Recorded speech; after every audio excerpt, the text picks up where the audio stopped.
अस्सलाम वालेकुम dear students. Lecture number 12 के पार्ट 2 का हम आगाज़ करने जा रहे हैं। पार्ट 1 में हमने ये बताया था कि v जो है वो W1 प्लस W2 के बराबर हो गई। अब एक ही बात रह गई थी कि W1 इंटरसेक्शन W2 को सिंगलटन ज़ीरो प्रूफ किया जाए।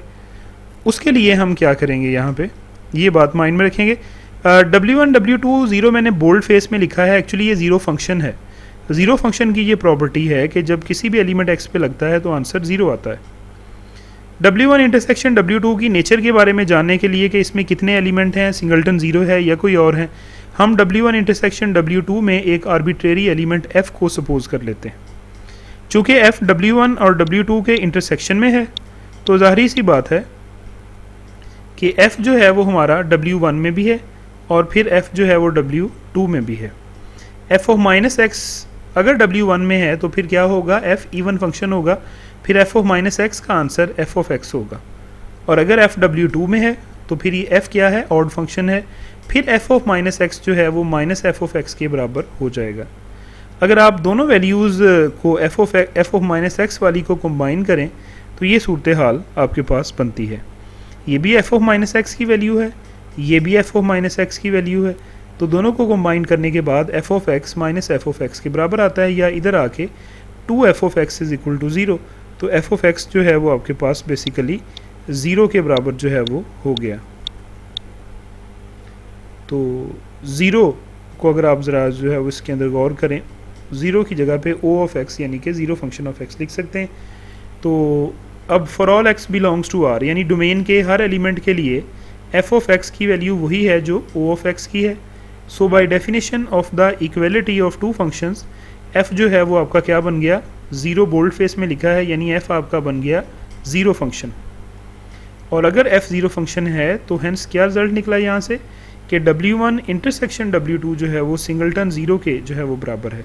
चूँकि हमने f को W1 इंटरसेक्शन W2 का एक आर्बिट्रेरी एलिमेंट लिया था, तो लिहाजा अब f के ज़ीरो होने का मतलब ये है कि W1 इंटरसेक्शन W2 में सिर्फ़ और सिर्फ एक ही एलिमेंट है जो कि ज़ीरो है।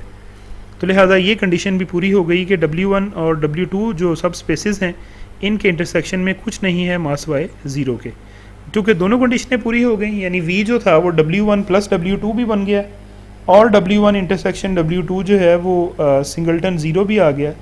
तो इसका मतलब ये है कि v जो है वो आपका डायरेक्ट सम है अपनी दो सब स्पेसेस W1 और W2 का।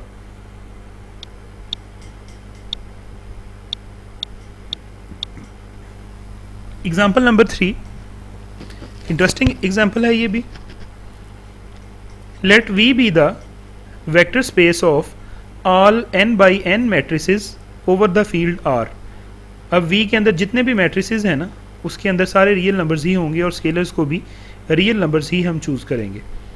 तो इसमें सारे स्क्वायर मैट्रिसेस आ गए ना, n by n mean square matrices. अब हमने इसके दो सब स्पेसेस चूज़ करनी है W1 और W2। W1 हमने कौन से लिए है, सारे के सारे सिमेट्रिक मैट्रिसेस लिए हैं।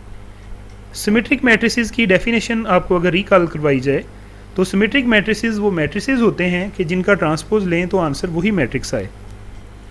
W2 हमने set of all the skew symmetric matrices लिया है। इसमें वो मैट्रिसेस होंगे जिनका ट्रांसपोज लिया जाए तो आंसर वही मैट्रिक्स नहीं बल्कि उसका नेगेटिव आए। दो काम हमने इसमें पिछली एग्जांपल की तरह करने हैं। एक तो ये है कि W1 और W2 जो हैं ये सब स्पेसेस हैं V की, उसके लिए सिंपल सब स्पेस क्राइटेरिया हम यूज़ करेंगे। और यहाँ पे इस पर्टिकुलर केस के अंदर हम साबित करेंगे कि V जो है वो W1 प्लस W2 के बराबर है। इसको साबित करने के लिए दो काम करेंगे कि V बराबर है W1 प्लस W2 और W1 इंटरसेक्शन W2 जो है वो सिंगलटन ज़ीरो के बराबर है। ये दो काम आपने जो है वो यहाँ पे करने हैं, इसका प्रूफ आपने कर लेना है।